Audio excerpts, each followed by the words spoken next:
Good morning, everyone. Hope you all had a great weekend. Enjoy the weather. I know it's hard to believe, but April is here. With it comes tulips, showers, and fingers crossed, listings. I know the market's tough right now, but don't get discouraged. Keep on working, keep on hustling, and keep on being the great resource you are for your clients. So before we get the show on the road, I'd like to share a pretty short story. So every morning I wake up, I walk to my neighborhood coffee shop, Calvin Fletcher's, and I'm a creature of Let me habit. finish at 1, okay? Oh, Okay, bye. can we make sure we're all muted too? Thank you. So I'm a creature of habit. I usually get the same thing every day. And in the winter, it's a large black coffee or whatever the special blend is that day. And in the summer, it's a large black cold brew. I'm pretty plain and predictable.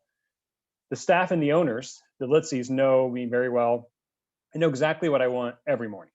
Since the pandemic started, though, life has changed dramatically. I've watched as Calvin Fletcher was temporarily closed, only to reopen with an outdoor only ordering process.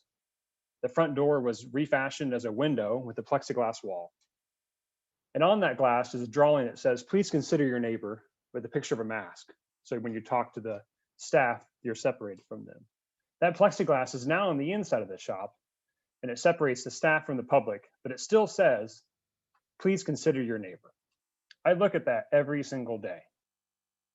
And we've all made sacrifices over the last year. And while the way I order my coffee has changed, my third place looks and feels different, my love for my neighbor hasn't. I will continue to wear my mask until we're through this for my neighbors. And I know what you're thinking, what the heck is Larry rambling about? This has nothing to do with real estate. Well, you might be right. But I believe that all of us help strangers become neighbors. And while we've changed how we show houses, have client meetings, provide pre-approvals, help with title orders, or conduct inspections, our goal remains the same, and that's to provide a great client experience. We all care for our clients like they're our family. And while we want this pandemic to be over, it's not. We're almost at the end of this fight. So please consider your new neighbor and continue to wear your mask until this is all over. Now, to the part of what makes this division possible. Let me share my screen here. Hold on tight, please. Here we go. So this division would not be where we're at with the success we've had this year or anything like that without these 8 people. I exclude myself, I guess 7. So myself, I'm Larry Nutt. I forgot to introduce myself at the beginning. So hopefully most of you know who I am. I'm the chair. Crystal White is our vice chair. Rosie Newman is our secretary. Todd Callion is our treasurer. Jen Short is our District 1 rep. Lucy Chelian is our past chair. We have Michael Albrecht, which is our social committee chair. And we have Laura Paul, who's our community liaison. If you have any questions on if you want to get involved with us, please reach out to any of these 8 people. We'd love to help. Michael's always looking to help for on the social chair or on the social committee. We kind of put some social events together throughout the year, hopefully kind of bring people together as best we can. So appreciate all their efforts and time and effort they put into making this a great division. I couldn't do it by myself, that's for sure. We also thank our sponsors. So ATA National Title, Century 21 Sheets, Ray Insurance Group, Elements Financial, Housemaster, Home Team Inspection Service, Davis Homes, Milestone Home Lending, Meridian Title Corporation, and Platt Collective. We appreciate all of you and the efforts that you do for us. And so the sponsor of the month is our very own Todd with Milestone Home Lending. Todd, let's pass the mic to you here. Rosie, can you give him the spotlight there for me? Stop sharing.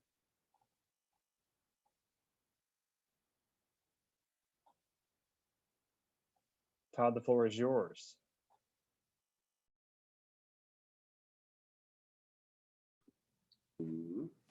Now I'm unmuted, right? Happy first Tuesday of the month. And spring has indeed sprung. I work for Milestone Home Lending, which is the Indiana division of a really, really big mortgage bank known as New Res.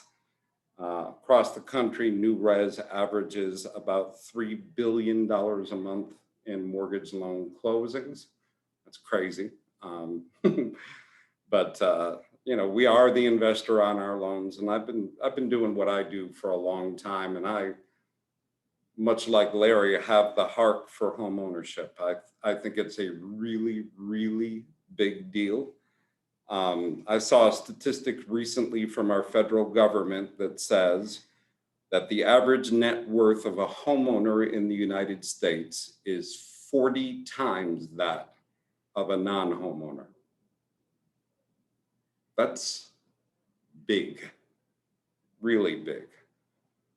So I think a lot about this major debt that us homeowners have called a mortgage. It's probably the biggest debt that any of us sign up to in our lifetimes. And I think a lot about its term, and I think about how much interest you pay inherently within it, as opposed to how much principal you pay inherently with it.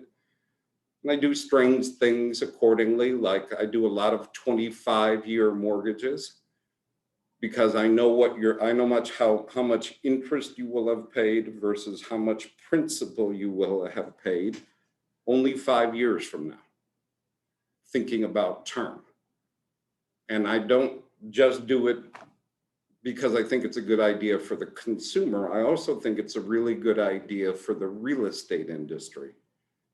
I started in the industry in 1985. That's a long time ago. And markets tend to be cyclical. And this is the craziest one that I have ever seen. I have never seen a market as fierce as this one is.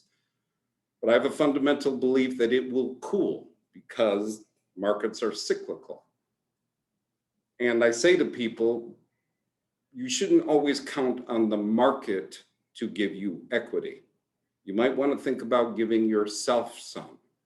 So that first-time home buyer whom we know has a small probability of being in that home for much more than 7 years, if you, as their realtor, have a desire to move them up and move them out down the road, if they've taken a 25-year mortgage in lieu of a 30-year mortgage, 5 years from now, they're going to have a lot more equity in the home that they own so that they can afford to move up and move on. So at any rate, don't give me a podium because I'll keep it all day long. So I'm going to shut up. But I'm here to help. And I love what I do for a living. I absolutely love real estate.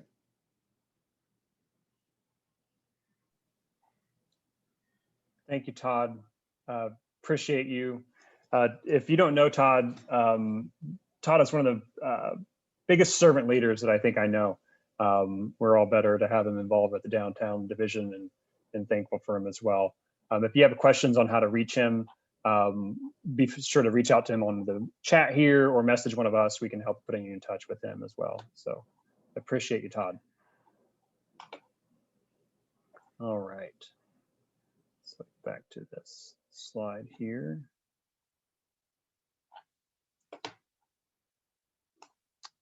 All right, so now is when we ask for some help. If you've been on one of our calls before, you've heard us talk about Brookside Elementary.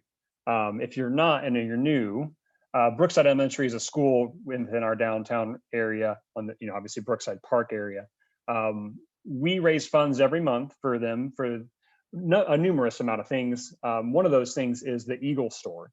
So what the Eagle Store is, it's basically a little shop inside the school where children are rewarded for good behavior. They get points. They can go use those points to purchase things like school supplies, snacks, toys, etc. Our funds that we raise, part of that money goes to filling that store with items so they can buy. And so every little bit that we raise helps them tremendously. We really appreciate you and anything you can give. If you have questions, you can use this Venmo link right here. You can message us. If you can't use Venmo, please sure to reach out to myself, Rosie, Todd, or Crystal. Will help you get that money donated. We need everything we can get, and we really appreciate you and your contributions. So the reason we're all here is not to listen to me chat about ramblings, is to hear from Sahara Siddiqui with NAR, the National Association of Realtors. She is the Director of Fair Housing Policy and Valuation. And Sahara, I will give you the floor here. There you are. Appreciate it. Floor is yours. Wonderful. Well, thank you all so much for having me today. I'm actually originally from Ohio, so I always love being able to engage with fellow Midwesterners on many topics, especially these very important topics today. So I'm actually going to share my screen because I know it's a little break from having to stare at me the whole time. So you can look at something a little else. I have a short PowerPoint that'll go along with what I'm speaking. So bear with me. I am an older millennial. So I kind of get tech, but I'm not as great as like the true millennials, which I think some of you are based on your beautiful faces that I'm seeing. So thank you for the kind introduction, Larry. Yes, so my name is Sahara Siddiqui, and I am the Director of Fair Housing Policy and Valuation at NAR. I also handle policy matters related to the federal housing programs. So that's FHA, VA, and USDA rural housing loans. And while today's talk is going to focus more on fair housing items, I do cover valuation and appraisal. I cover these federal programs. I am more than happy to answer questions as it relates to that as well if you have them. Since I'm here, there's no reason, not to offer everything that I do for NAR to all of y'all. I do need to caveat that while I did go to law school, I am not a fair housing lawyer. So nothing I am providing should be relied upon as legal advice. And unfortunately, I'm not going to be able to answer questions that speak specifically to legal situations or legal facts. And don't worry, I will know from the question if I can't answer it. So you feel free to ask away. And, if I can't, I can't, and I will tell you. And hopefully y'all have very good fair housing lawyers in your vicinity who can always help you with issues. So as you can probably tell, and probably why I'm here, NAR is really making fair housing a priority for the whole organization. They really want to go forward and focus a lot on fair housing policy and fair housing initiatives. Just about 2 years ago, there wasn't even really a fair housing staff member. It was sort of spread among lots of various different people. Now we have 3 staff dedicated specifically to fair housing advocacy. That includes myself, as well as our VP of Policy Advocacy, Brian Green, and our Senior Policy Representative, Alexia Smokler. We engage across NAR in education, media. We do a lot of work with diversity, as one can imagine, to ensure that fair housing is being considered and addressed throughout all of NAR's programs and departments. I encourage all of you to reach out to me with any of your questions and ideas. When this talk is over, I'll put my email in the chat box, so you'll have that. So first of all, I guess I wanted to start with talking about the programs and initiatives that NAR is sort of working on these days. And then I'm going to go into sort of the policy element, kind of where DC is and things are going along that way. So let's talk about NAR programs. So I hope some of you have heard this, but this is ACT. ACT stands for Accountability, Culture Change, and Training. ACT is the guiding force to how we are looking at programs at NAR. And so where did ACT come from? Well, about a year ago, NAR began this process of really looking at fair housing. We created a fair housing policy committee. We hired Brian Green, who is currently the VP of Policy Advocacy, as I mentioned, but at that time, he was our first ever director of fair housing. He had previously led fair housing enforcement at HUD for, I want to say 20 years. So, I mean, a deep, deep expert in fair housing matters. Well, 3 weeks into Brian's tenure at NAR in December of 2019, the industry was rocked by the Newsday investigation of discrimination by real estate agents on Long Island. I'm sure many of you heard about that. But at the same time, it's happening on Long Island, So for those of you who hadn't really heard about it, Newsday is a journalism organization. And so they conducted a 3-year study. They used matched pair testing to look at how the top brokerages on Long Island treated clients of different backgrounds. So matched pair testing is essentially when you take 2 testers and they pose as clients. They both come in with the same qualifications.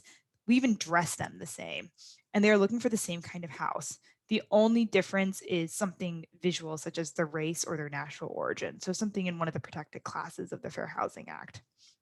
They go into the brokerage to see what kind of treatment they receive, and then that treatment is compared. Courts generally consider this testing evidence to be some of the most persuasive evidence that a plaintiff can bring in a discrimination case. So again, this is why this had been used in this situation. So anyways, after the end of 3 years, Newsday chose not to file an official complaint. Instead, they published an expose of what they found. Long Island real estate agents treated the 2 testers differently in 40% of all interactions. So that was almost half the time for Black testers. Agents showed them fewer listings. They steered them to different neighborhoods based on the race and national origin. They required some of them to be pre-approved to see houses and not others. So essentially saying, like, unless you're pre-approved, I'm not even going to show you the house. And they told them different things about crime in schools. This was not equal professional service. After this investigation was published, the New York State legislature launched several hearings. They subpoenaed agents and brokers. A raft of legislation has been introduced in New York this year to combat it. I mean, it's still ongoing. But what happened is it just sort of really highlighted the fact that, wow, we at NAR, we need to make sure that our agents and our brokers know what they're supposed to be doing. Because one element of what happened with Newsday, it's not people who were intentionally trying to discriminate. When they were questioned, they brought up that they believed in fair housing. They brought up that they believed in fair treatment. It truly was a lot of just implicit bias and problems that, for whatever reason, the fair housing education they had received wasn't connecting to their practice of real estate. So that's why we launched ACT. We needed to come up with a better way to make sure that all our members, all our realtors, the fair housing education was connecting in the practice of their day-to-day real estate. So there are several elements of it. First one, accountability. That's just the idea that, we're going to hold ourselves accountable if we violate the fair housing laws. But we also want to make sure that there is fair housing in just, as I mentioned, the day-to-day treatment of clients, the way realtors are engaging in their communities. Equal service should be woven into the way we serve consumers and the public, so that when we say realtors hold themselves to a high ethical standard, upholding fair housing is core to that. Fair housing should be a guiding force in all our business dealings.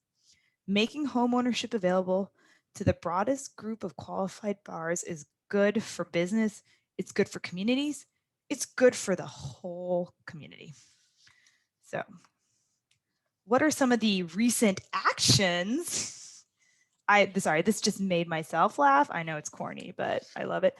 Actions that NAR has done, to really show these elements of ACT, the accountability, the culture change, and the training. So last November, at our annual conference, NAR took the step of making a historic change to the Code of Ethics. Now, this, I imagine almost all of you are aware.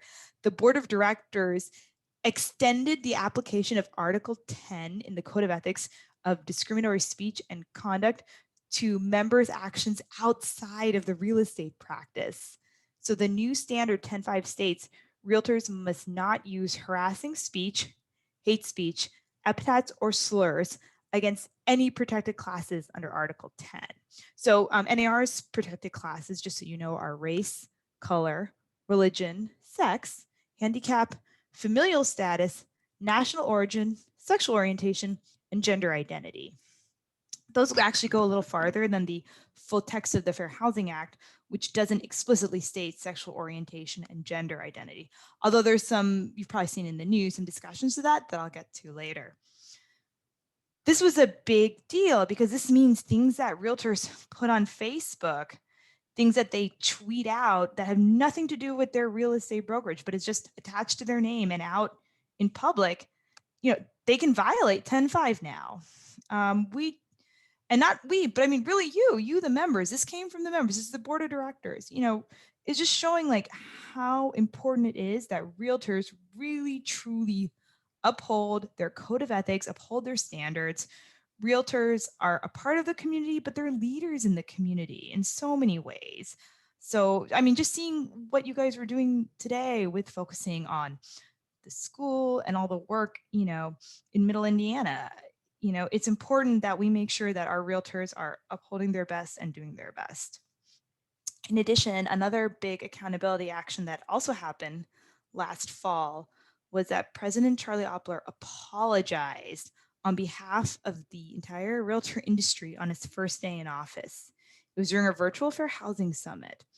And he essentially apologized for NAR's past actions that contributed to discrimination in this country. So complicitly with redlining, agreeing with the government's take on where to lend and how to lend, especially as it relates to minorities. NAR apologized for that. Now, NAR had over time, they changed their code of ethics. They'd removed a lot of the bad practices that were enshrined, but there was never this idea of an official apology. So NAR actually had been working for that moment for a period of time. A lot of things were just coming together, the change in the code of ethics, just seeing the members, you guys really embrace extending protections to clients based on sexual orientation and gender identity. It just showed that, the time is right, that realtors can really take a stand and be leaders in this idea of fairness and fair housing. And now on the other actions, we have the trainings. So for training, one thing is that we're working on is creating brokerage self-testing. So the idea is that we want to create a program where brokerages can voluntarily test themselves for discrimination. So it's the idea is that what happened in Long Island, where a journalist organization comes in and exposes everything, doesn't have to be the only way to find out that maybe, you might need some more education for you and your agents. Like, you can do it yourselves. And this is sort of what we're trying to work on. We want to allow members and brokerages to uncover and address problems before a newspaper or a private fair housing group uncovers it for them. We're developing a methodology and infrastructure that will allow the interested brokerages to raise their hand and say they want to do it, and then they can easily access the ability to do it. So we have legal counsel working with us to help ensure that everything is being done right. Obviously, fair housing rules, there's national fair housing rules, but there's state ones and there's local ordinances. So it definitely involves working together at the state and local level to make sure that in your area, everything is coming together. The hope is that we can create a program where any brokerage can get tested, receive a confidential report of the findings, and then we can provide them access to training and other remediation measures to correct any problems that might come up. And I do want to say that even in the Newsday issue, there were 12 brokerages tested. There were 10 that had issues, but 2 of them didn't. 2 of them were doing the right thing. So there's also just that self-awareness, like, okay, we're doing the right thing. We're okay. That can probably mean a lot to a brokerage. In addition, we're looking at a review of licensure laws in all 50 states as it relates to fair housing. We want to look at how fair housing violations are being enforced. And we want to look at fair housing education requirements. So we're actually working with your state AEs to make sure that these laws are strong and focused in the right way. We're partnering again with legal counsels to help us create, hopefully, an online platform system that will allow realtors to look up the laws in their states, look at the laws in other states, and compare them. The idea is it'll actually generate a comparison report that's easy to read, easy to understand, and will honestly be very helpful for any realtor who's sort of engaging on their state and local level in fair housing matters. It's very much still in the works, but we're really hopeful to have something useful in the near future. Another thing we're talking about is culture change. So what is culture change? Well, The first thing I want to talk about is the idea of implicit bias. I had mentioned it a bit with the Long Island issue, where that many of the members, many of the agents, they didn't realize they were doing anything wrong. They weren't trying to do anything wrong. It really was just this idea of implicit bias, the idea that there are forms of bias in our heads that we aren't even aware of and that come out in any of our day-to-day interactions. So how do we get to that? How do we get to changing our unconscious mind? How do we get away from stereotypes that just pop in with people who are different from us that we don't want there, but they're happening? What we want to do is to figure out tools to really help that. So we're really looking at implicit bias training for realtors. We're looking at in terms of practical tools. We're looking to find ways to customize it for the real estate context. We're trying to identify and overcome hidden biases so that everybody can treat consumers fairly. We've actually released a 50-minute training video on implicit bias. It's available on the NAR website. I do suggest everyone go look at it if they have a chance. And that's great. That's one thing. It's a video. It's helpful. It's not helpful. But we really want to go deeper. Again, we really want to make sure that the fair housing education is reaching everybody. It's getting into their minds. It's really making a sense. So we are trying to develop a 3-hour classroom course on implicit bias that goes deep. We want to have exercises. We want to have tools to help people check on their biases. Right now, it's in the pilot phase. It's in 3 states. And our hope is that after this pilot phase, it can be offered for CE credit in those states. Because I think that's an important thing too. If you're taking the time to do this, it should be reflected that you're taking the time to it. So CE credit is very important with all this. We want to make sure that's there for everyone. All right, and the other big sort of training culture change element is something you might have heard about. It's called Fairhaving, a fair housing simulation. So this was a training module that we launched in November. It's sort of a new approach to fair housing training. It actually came about post Newsday, like a lot of this, when we really were just sitting there trying to figure out, how do we help realtors with something useful, something valuable that educates them, that isn't just rehashing the old way of doing things. Well, again, as I mentioned, what we learned about in the Newsday investigation was that one of the agents who had discriminated brought up that he had fair housing training. He talked about steering. He knew what it was. He knew he wasn't supposed to do it, and he knew that he didn't want to do it. But he was truly just shocked that it had happened with him. So again, it's not the idea that people are trying to discriminate, right? Like there's something nefarious there. It's really about, gosh, people want to do the right thing at the end of the day. Realtors want to do the right thing. So how do we help them know that they're doing the right thing? How do we help them correct behavior? Well, so if you haven't seen Fairhaven yet, it's our first attempt to kind of get to something new and different. It's not a lecture and it's not reading followed by a quiz. So there are question elements to it. It's a simulation. We're trying to use storytelling to affect the learner's emotions. The scenarios in Fairhaven are based on real fair housing cases and on our conversations with you, our members. I really do urge all of you to go to fairhaven.realtor and engage with it if you haven't already. If you have a NERDS ID, you can access it. Easy as that. So that's sort of where we are programmatically. We have a few more things down the pipeline, which hopefully in the future we'll be able to share with you, but it's ongoing and we just want to keep sure that we're offering things of use. But as I mentioned earlier, I actually work in the advocacy group.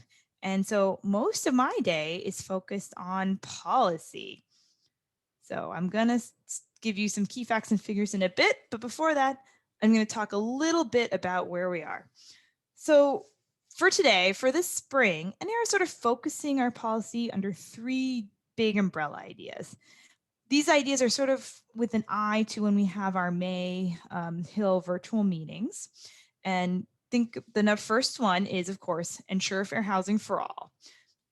Pretty simple in that, we want to make sure, as I mentioned before, that fair housing is a part of everything we do, everything we're advocating on, whether it's a tax structure, whether it's something to do with the floodplains, we're keeping in mind fair housing elements of it. We're going to make sure that policies we're promoting, bills we're looking at, there is this sense of fairness and fair housing with a lot of it. The other one is improve access to homeownership. I believe, Todd, I know you'd mentioned, and Larry as well, supply is an issue right now, isn't it? It is a horrid issue right now. So, we're looking at that. We're looking at what can we do? Where can we work within the government, the federal level to really improve the supply and demand balance right now? Because as you all know, it is incredibly out of balance at this point in time. Some of that means we're going to be looking at financing costs and availability of loan products. I've heard a lot from people about if it's not cash and it's not conventional, there's no way. That's really problematic, especially if you think about it from a fair housing perspective, because again, a lot of the programs that I work on, FHA, VA, rural housing, they serve communities traditionally not served by conventional. These are groups that don't have cash, but they deserve access to housing just as much. And then thirdly, we're going to be talking about building strong and resilient communities. This is where we're getting into infrastructure, because as we're all learning, it's not just about the physical house. It's about the zoning laws. It's about access to transportation. It's about quality water.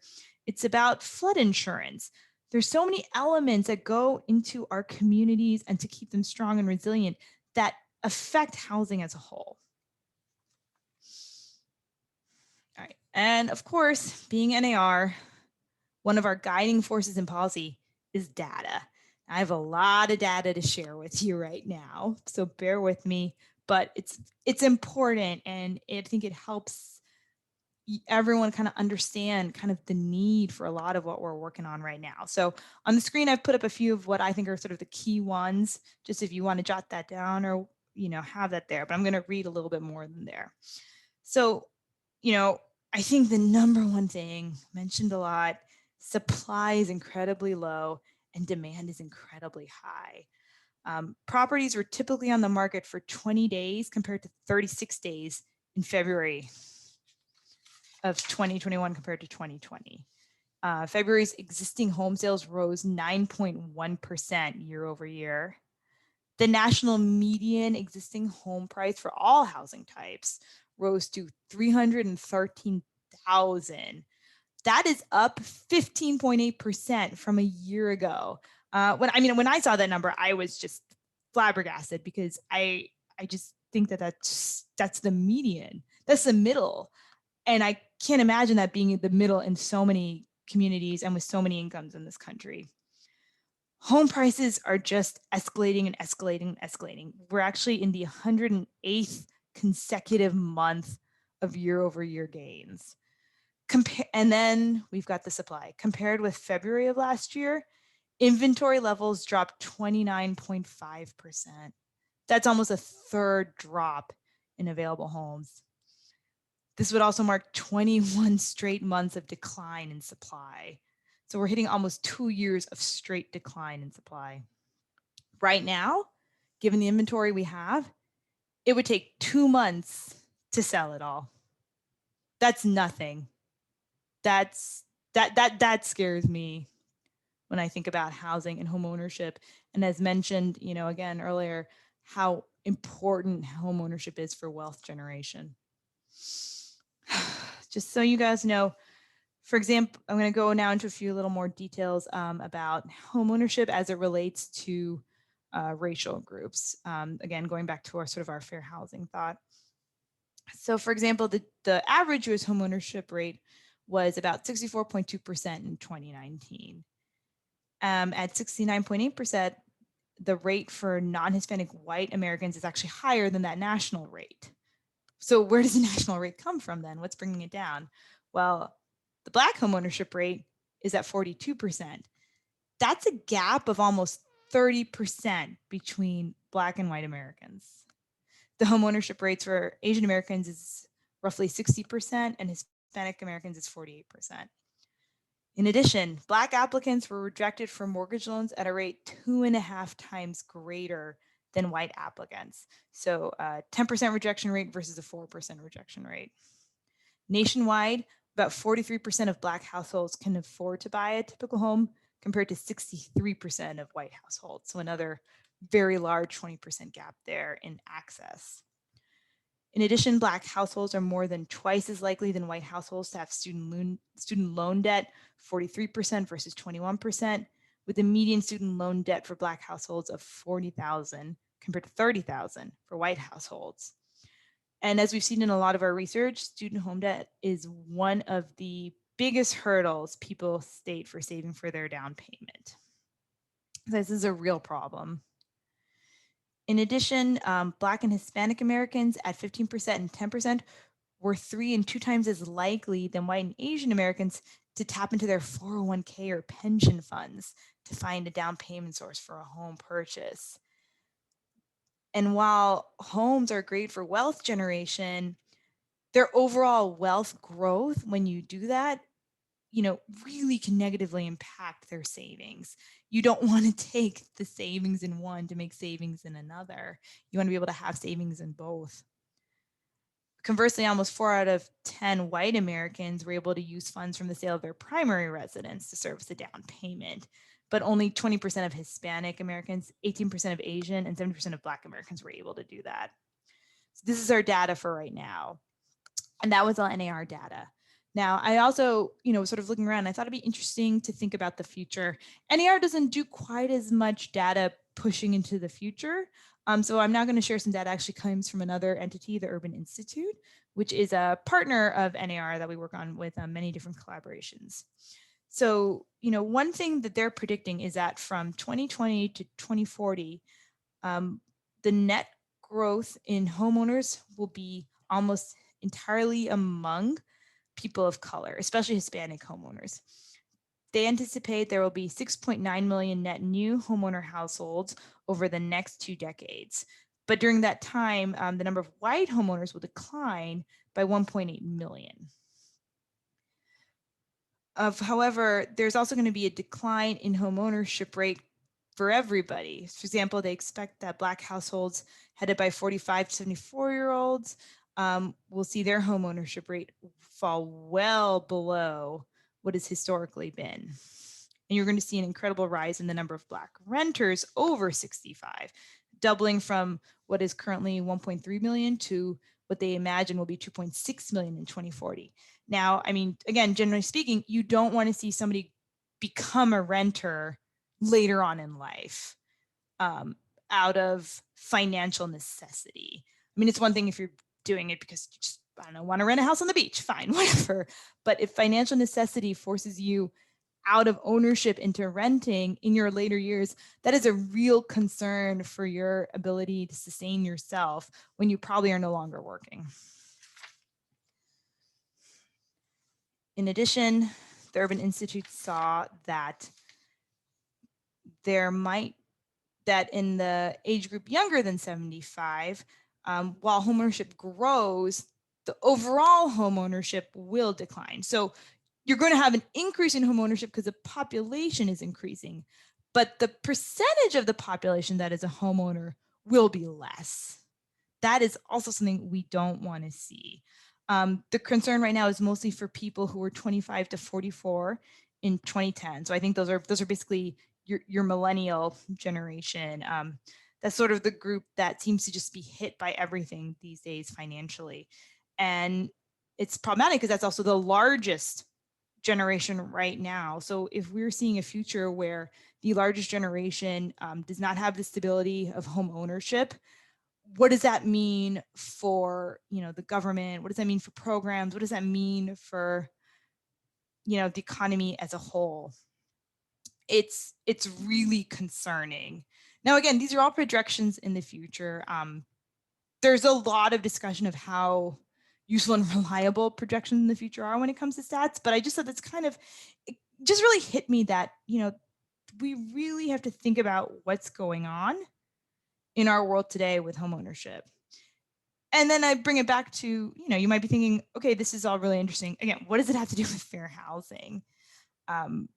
Well, if the idea is that, the Fair Housing Act was designed to ensure that all Americans can enjoy the benefit of the housing market, of wealth generation, of stability, of what it does for communities. That's not being done. It, it's failing a little at this point. And part of how NAR is viewing for housing is not just making sure that there isn't violations, but how do we actively promote fairness in housing? So what are we doing from a policy standpoint? Well, we're working with industry groups, working with consumer advocates like the National Housing Conference, and trade groups like our mortgage bankers.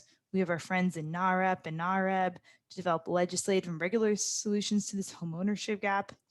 We're currently part of a Black Homeownership Collaborative, a coalition of groups that's being led by the National Housing Conference and the National Fair Housing Alliance to come up with innovative ways to really just address this idea of how do we get people into homes.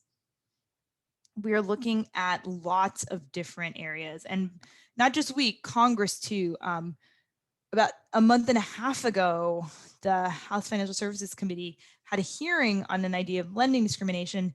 And when Congress has hearings, there's usually a bill that's related to it, or 1 to 3 bills. With this hearing, the committee released 24 bills.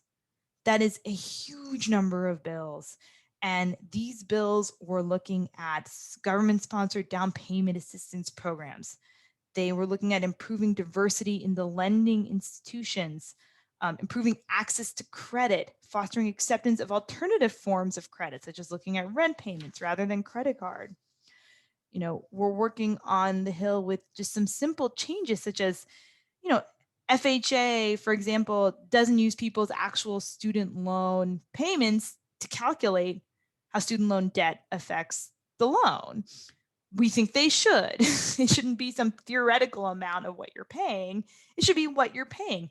That's fair, and it actually results in better debt to income ratios as well. You know, a lot of the bills out there were really focused on diversity as well. So looking at the boards and the task forces associated with these lending institutions, lending agencies, so like the FDIC, the Federal Reserve, you know, improving diversity on those boards by reserving spots for a diverse member. In addition, the federal programs, USDA, FHA, VA, as I mentioned, a lot of these borrowers can't compete in today's market. You know, we're told that some of their offers just aren't even being looked at, even if they have that higher down payment, even if they have that strong, you know, income source, even if they're waiving certain things. It's just a concern. So a lot of the bills are looking like, well, again, how do we tweak these programs? How do we improve, for example, the FHA 203K program, which is a rehab program that, again, maybe can go into certain neighborhoods, improve the housing structures, and suddenly you have a home ownership opportunity for, again, one of these underserved groups, maybe somebody who's in a protected class as well, and it's generally not served. And I think you're going to continue to see a lot of flurry activity in this area, simply because of who's in charge right now. And I refer to the Biden administration. I mean, one of the few things they did in their first weeks in office was to release an incredible series of proclamations and executive orders. But I'm just going to highlight 2. There we go. Oh, right here, that, you know, speak more to kind of what we're talking about today. The first one is preventing and combating discrimination on the basis of gender identity or sexual orientation. So, you know, this is one that essentially tasks the federal agencies to look at discrimination on these bases in numerous areas: education, employment, and of course, housing. And the result was that HUD actually issued a statement noting that they will now enforce fair housing rules with gender identity and sexual orientation as protected classes, essentially. You know, you're going to see a lot of that, I think, coming forward with FHA, probably VA and USDA, other loan programs that the government can touch. Just this idea of ensuring that protected classes are having access to the loans, and then they have an avenue to fight against any potential discrimination. In addition, you have this other EO, advancing racial equity and support for underserved communities through the federal government. This one was a really interesting one. This one talked to the idea of affirmatively advancing equality. So again, there's this issue of, you know, you prevent discrimination, but then affirmatively advancing equality is a little bit different.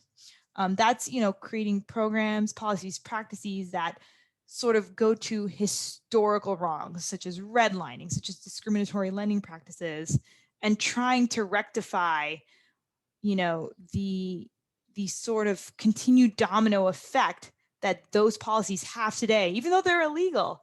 They've affected neighborhoods, they've affected values, they've affected borrowers and their families. And how do you go to that?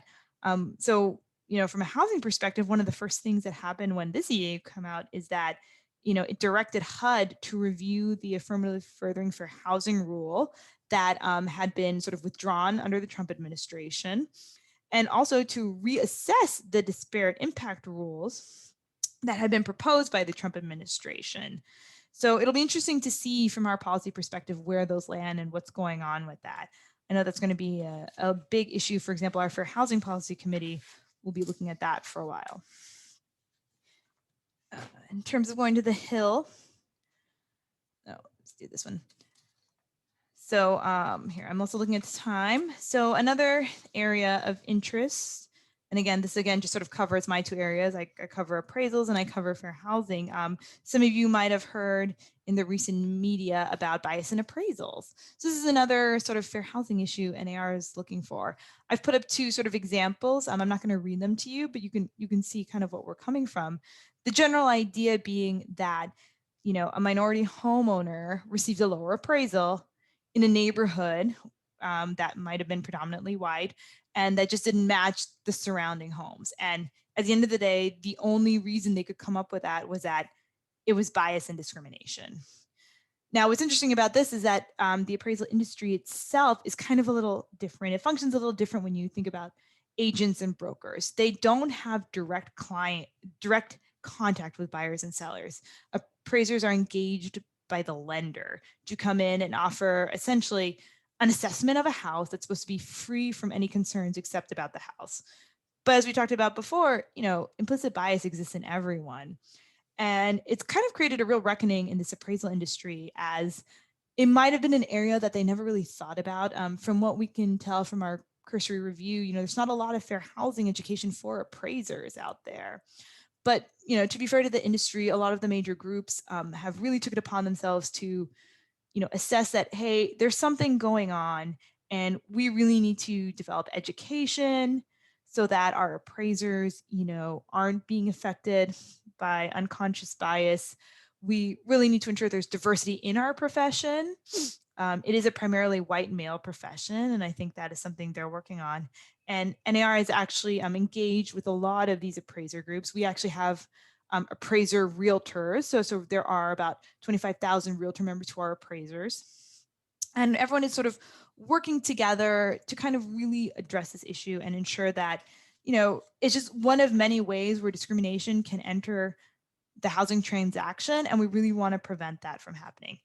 It's a complicated issue because sometimes you run into an issue where that you're looking at a neighborhood and but for historic discriminatory practices, that neighborhood might be valued more. But the current way that you appraise a house, there isn't necessarily the wiggle room to push values above what the market normally states for them. That's a really hard thing to try and fix and to think about. But, again, I think you're going to see it this year. I actually think you're going to see it going into next year. I don't think this issue of appraisals and bias is going away anytime soon. I don't think it's going to be an easy fix. I think it's going to be a long fix, but I'm always hopeful that it will be a fix, that there'll be a way to address these problems and work through. But I do want to thank all of you for your time today. I think I hit it right at 11:50, which I was hoping for. So please, I'm happy to answer any questions y'all have, and I'm going to escape out. Thanks, Sahar. It looks like we got a couple questions in the chat. One of them was from Chase. I don't know if you can see that. Oh, yeah, nope, I see it right there. Here, I'll read out loud. Whoop, they're moving so fast. It's coming quick. Hold on. All right. Can we talk about the implication of having to disclose on the purchase agreement that a buyer is using a down payment assistance program?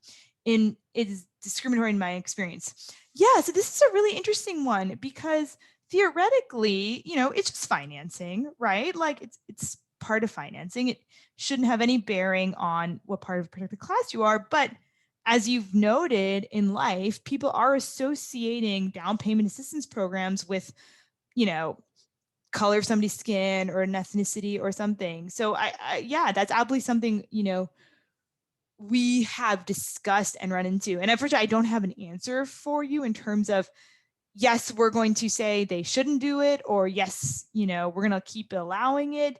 But, you know, it's a good thing to bring up, because I think that goes to this idea of that implicit bias, right? There's nothing in having a down payment assistance that means anything about who you are, but it just, people tie it to their stereotypes. All right, and then let's see, the next one is, looking for the next question.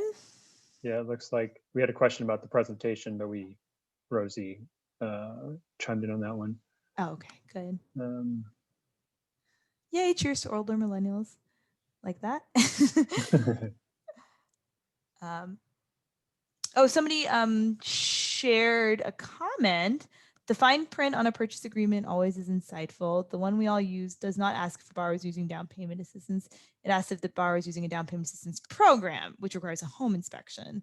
The reason our state board added this to our PAs was because sellers were suffering due to surprise late added mandatory repairs imposed the kind of financing a borrower was pursuing. FYI, very few down payment assistance programs have a mandate of any kind on home inspections. Oh, that's very interesting to know. Yeah, I mean, this is always what's so great about coming to these events, is that, you know, at NAR, we get things at a very national average level, but I know so much of what happens in real estate is so local, and so, you know, dealing with the rules of your state. So I'm thank you for sharing that. Yeah, I'm happy to answer any more questions. Is it Sahar? Hi, Sahar. Yes. Sahar. Sorry, it's such a pretty name. Sorry to mess it up. Thank you. I really want to say, first of all, thank you for taking your time. Thank you for treating this very important and sensitive subject. I think you did a great job being real and authentic with it, but also being sensitive. Just as a Black woman myself, it literally almost makes me want to cry hearing the statistics that you shared. And so it's heart-wrenching. And I really feel that the first place is we have to care.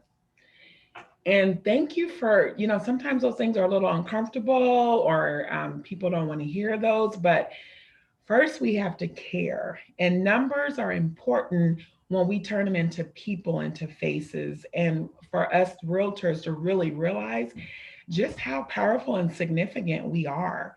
And so I thank you for the hope you shared. I thank you for the realistic, the information with the numbers. And obviously it's not up to NAR or you to correct everything.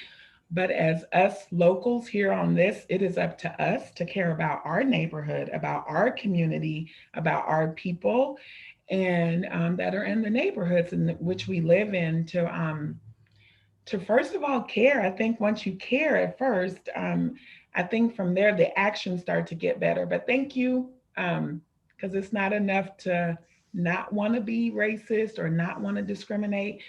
You have to go a step further and know, what does that look like, and what is our actions that we're doing that could be causing this problem to get worse and worse, and what we can all do regardless of our color to fix that and correct it. So thank you.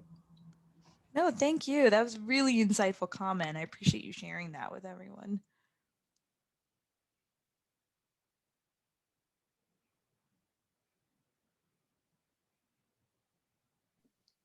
Give it a couple, or one more minute of awkward silence if anyone has another question.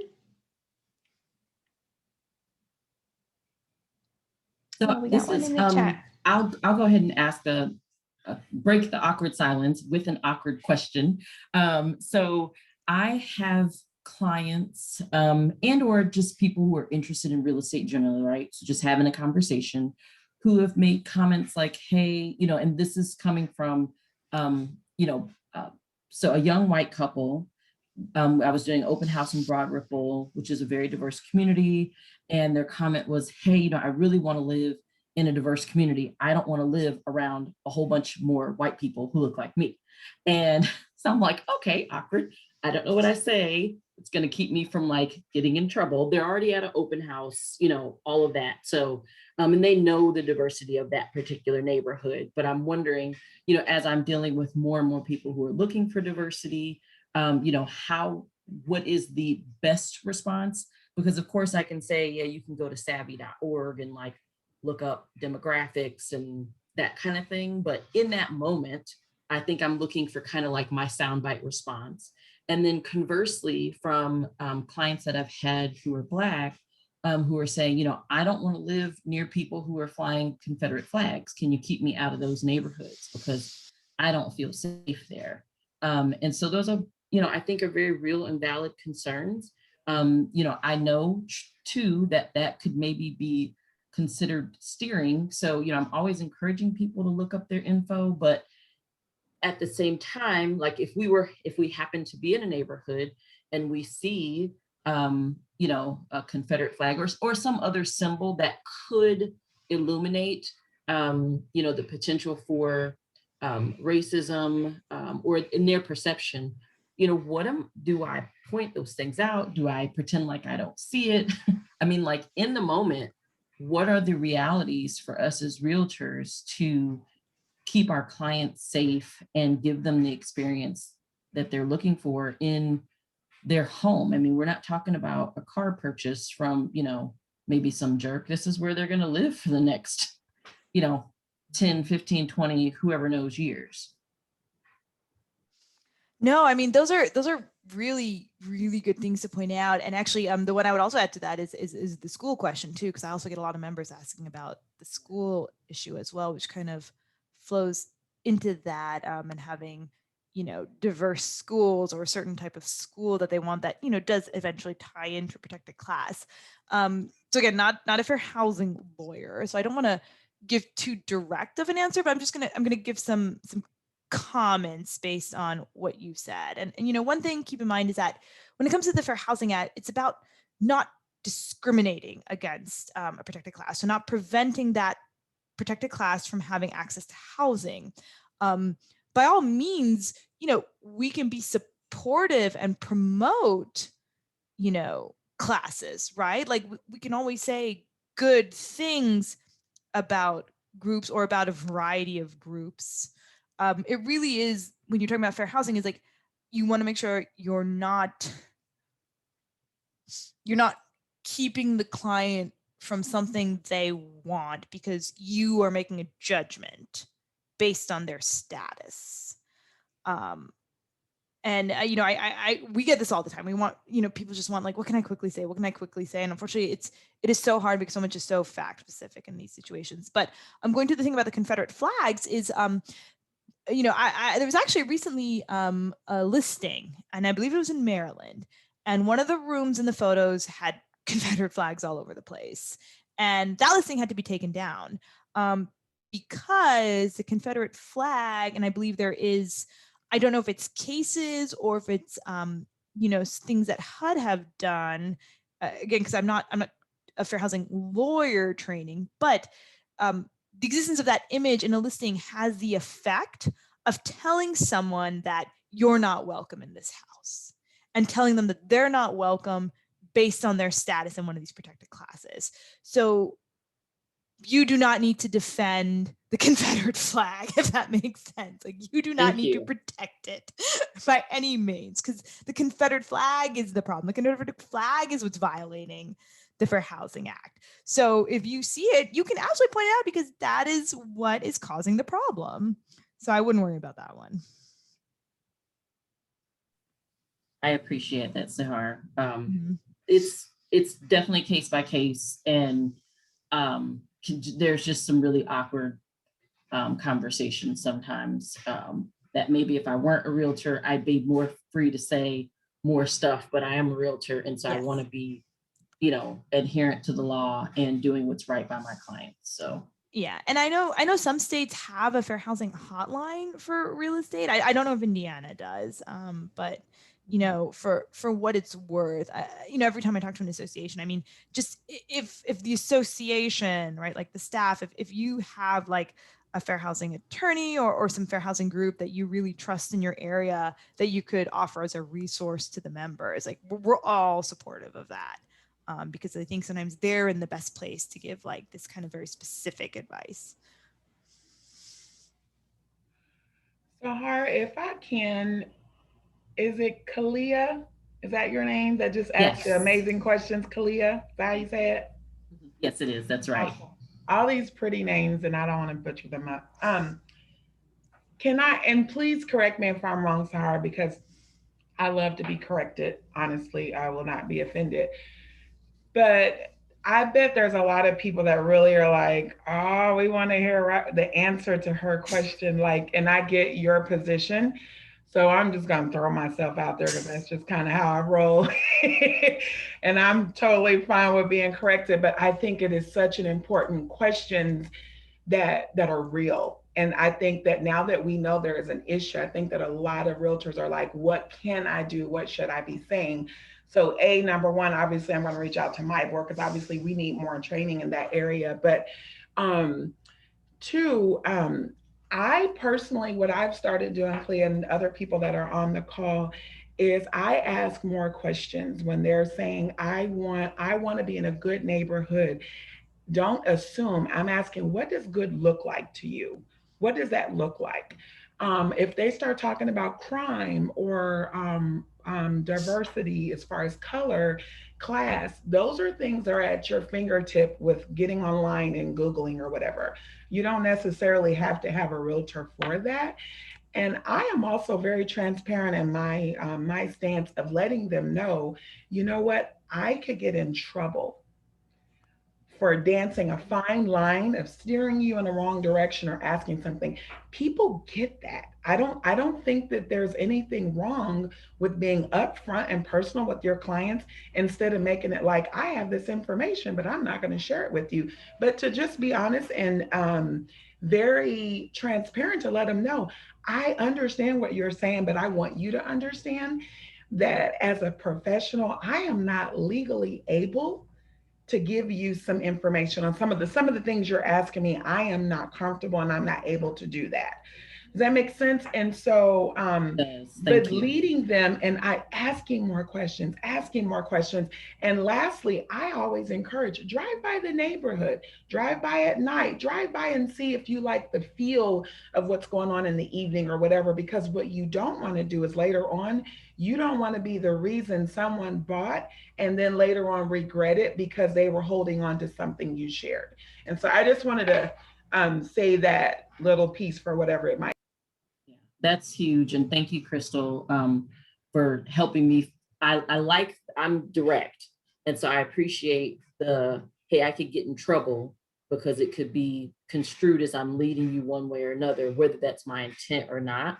So I can go with that all day. I hated to just say, oh, just go Google it or just go to Savvy. You know, that just it seemed very clinical and like not how I would maybe normally talk. I mean, you talk some stats in real estate, but I think that really does help me, you know, to add to that piece, you know, just by saying like, I could get in trouble if this is misconstrued, you know, which is very easy to do. I know when I first moved to Indianapolis, my realtor, you know, encouraged me not to buy in Pike Township because the schools weren't good. And guess what? We didn't. We were in great schools in Washington Township. I'm super grateful for that. But I know now that as a realtor, he should not have done that because it did have a very big impact on what we ended up investing in for the next 14 years. So thank you. Thanks, everyone. And I mentioned something to Andrew, but this is a topic that I'd like to, you know, dive deeper in even more than we've done. You know, we've got some ideas, maybe some roundtables or something we could facilitate with my board, and maybe we can get some local fair housing people involved as well, and whatnot. Sahar, thanks so much. for this. I really appreciate it. It's not every day we get someone as cool as you to come and chat with us, and think, I mean, it is a blessing of obviously virtual life, right? That we can help facilitate that. So I really appreciate it. Appreciate everyone from the comments. We'll kind of take some of this offline as well. So let me get back to my sharing of our screen.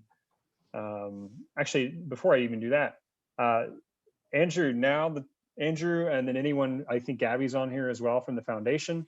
And then if Doug or anyone would like to contribute from RPAC, Andrew, I'll let you kind of take the floor here. All right, thanks, Larry. And I want to say this while it's still fresh in everyone's mind. So if you haven't already registered for the virtual webinar, Bridge the Gap Now with Intentional Inclusion, sign in today so you don't miss out. This important educational content will be presented by renowned speaker, trainer, and author, Marky Lemons Ryhall. It's going to be Tuesday, April 13th from 2 p.m. to 3 p.m. This is one of several webinars we plan to host for members, which will be centered around understanding more about diversity, equity, and inclusion efforts, and the steps we need to take as an industry and as individuals. I'm going to post the link to register for that right now. And then also, behind the scenes, let me go into chat here. This is for Bridge the Gap. Sorry, I'm trying to do two things at once. There we go. If you ever have any issues, all these scenarios were given, and I know we're doing a lecture and all that, but as a realtor, as a member of MIBOR, we have your back. We are your association. We work for you. We work for this industry. We know all about fair housing. We have connections all the way from NAR to IAR to MIBOR. So anytime you ever, you're hesitating, call MIBOR. Talk to Jeanette Langford. She's our VP of Professional Standards. We got your back. We support our realtors. We support fair housing. We embrace fair housing. So don't ever hesitate. You're never alone. Your association has your back. So make sure you call MIBOR 956-1912. Ask for Jeanette Langford and get the ball rolling for that.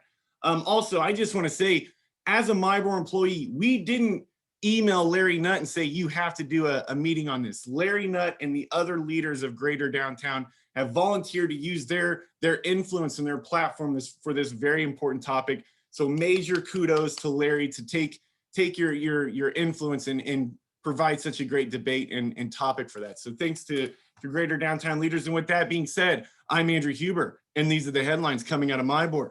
The BLC is conducting a complete audit. I'm not going to read all this stuff because I know we're sensitive for time. I'll send this to Rosie Newman, and I'll get this stuff posted on the Facebook. I don't want to waste any more time. That conversation was worth the price of admission alone.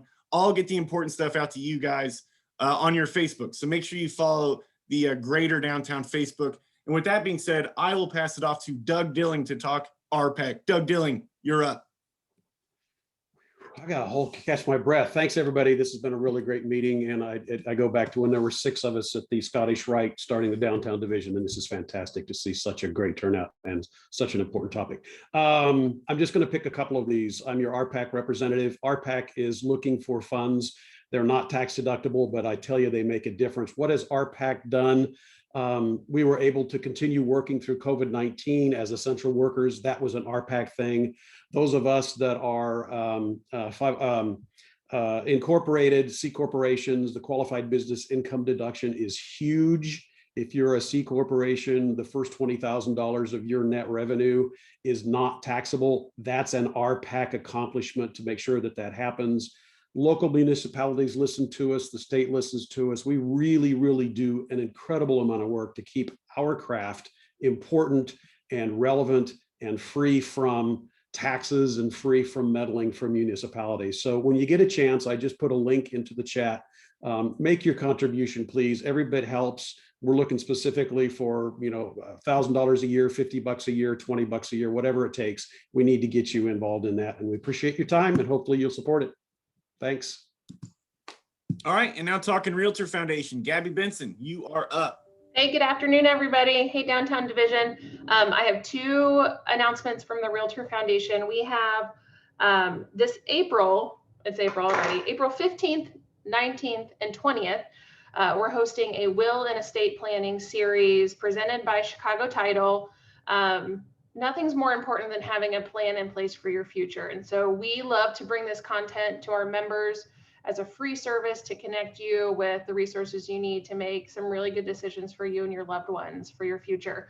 The sessions will start. The first session is on financial planning for realtors. The second one is on estate planning and will planning for you and your loved ones. And the third is about title and estate issues that you need to know about for your clients.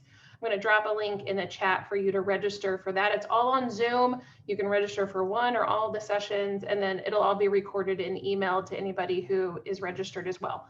And then in May, we are hosting a virtual run, walk, bike race for our athletic enthusiasts to participate in, just as a great way for you to get active and get outside and get moving, all to raise money for those who are experiencing homelessness in Central Indiana. Registration is just $30. You get a super fun t-shirt and an official race bib, and you can pick whichever fitness challenge fits you and your lifestyle. We have everything from a 1 mile family fun walk to a 10-mile bike race. And so it's virtual. You do it on your own time, wherever you want, your favorite Monon trail location or your favorite state park.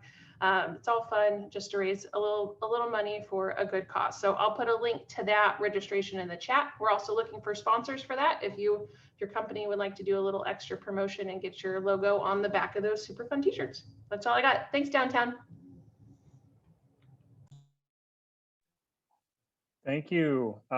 Perhaps we'll facilitate a meeting place to virtually run or walk or bike for the downtown division. We'll kind of have that conversation offline.